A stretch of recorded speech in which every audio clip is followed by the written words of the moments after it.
So the new Noctua NH-U12A claims to offer performance of a 140mm sized cooler like the legendary and colossal NH-D15, but in just a 120mm form factor. It's the 5th generation of their ever popular NH-U12 series, and today we're going to see just how good it really is compared to larger 140mm coolers and liquid AIOs.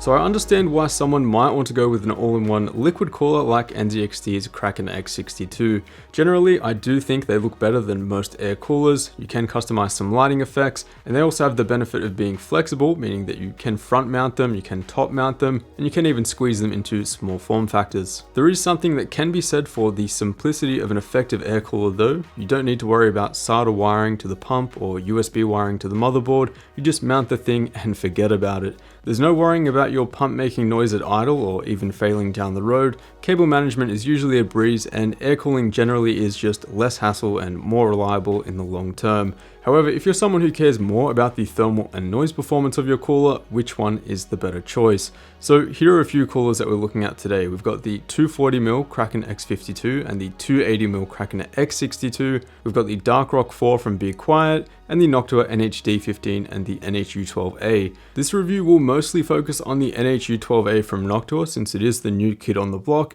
and there recently has been a bit of hype surrounding this cooler regarding thermal and noise performance. The most noteworthy feature is that it comes packed with 2 of Noctua's NFA 12x25 fans, which are as quiet as 2000 RPM as other 120mm fans are at just 1500 RPM.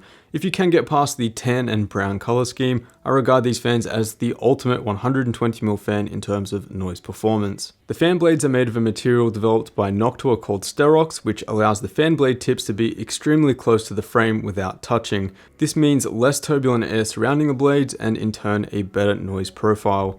Overall, these fans are super quiet, they move a ton of air, and you guys have seen me use these in quite a lot of builds and testing. The other performance improvement are the 7 heat pipes that have been jammed onto the NH-U12A. That's compared to the 6 on the much larger NH-D15 and the Dark Rock 4. The U12A allows for maximum RAM height due to its offset design, so no issues at all with tall memory ZIMs, and you won't have any issues with PCI Express slot clearance either, as you would with larger coolers like the NH-D15.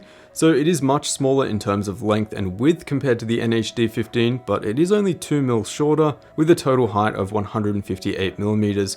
This means that if your case is large enough to accommodate the U12A, it most likely can accommodate the D15 too.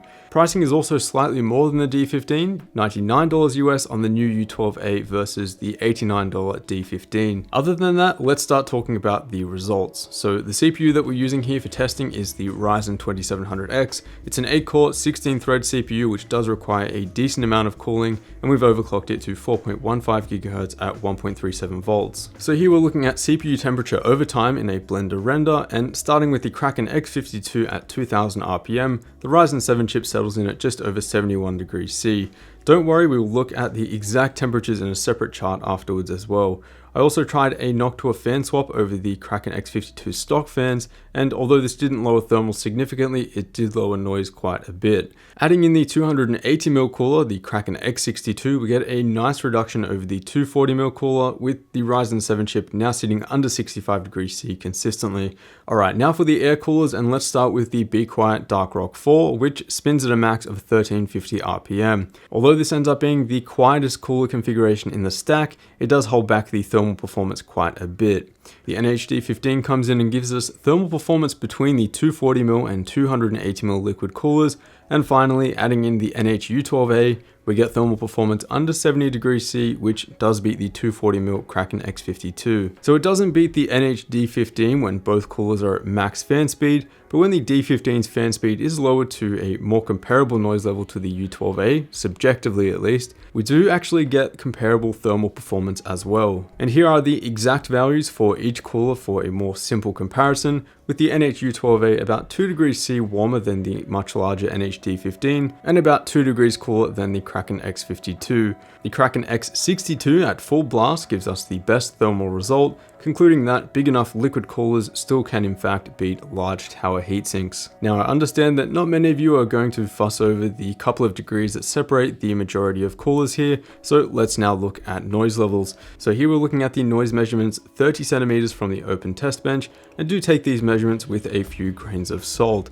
These were not done in an anechoic chamber. The noise floor is quite high at 33.5 dBA, and ideally these noise results would be done with the coolers installed inside a case. Nevertheless, overall the NH-U12A is definitely what you can consider a really quiet cooler. The NH-D15 is already considered a silent dual tower cooler, and the U12A manages to run quieter despite running at a faster fan speed. So let's summarize the results. The NH-U12A delivers slightly better thermal performance when compared to a 240ml liquid cooler like the Kraken X52, and runs slightly warmer than the NH-D15, which is quite a bit larger. Now let's be real, those couple of degrees might not matter a whole lot, but the practicality of the NH-U12A is why it gets my pick over the NH-D15. The fact that it can deliver similar noise and thermal performance to such a massive cooler, yet you don't have to worry about RAM or PCI Express slot clearance, that's quite an achievement. So let me know your thoughts on the NH-U12A down below, and also whether you prefer air cooling or liquid cooling in general. Liquid cooling definitely has its perks and customizations as well, and it's definitely becoming a lot more popular as time goes on. There's also some bragging rights of having a liquid cooled system as well,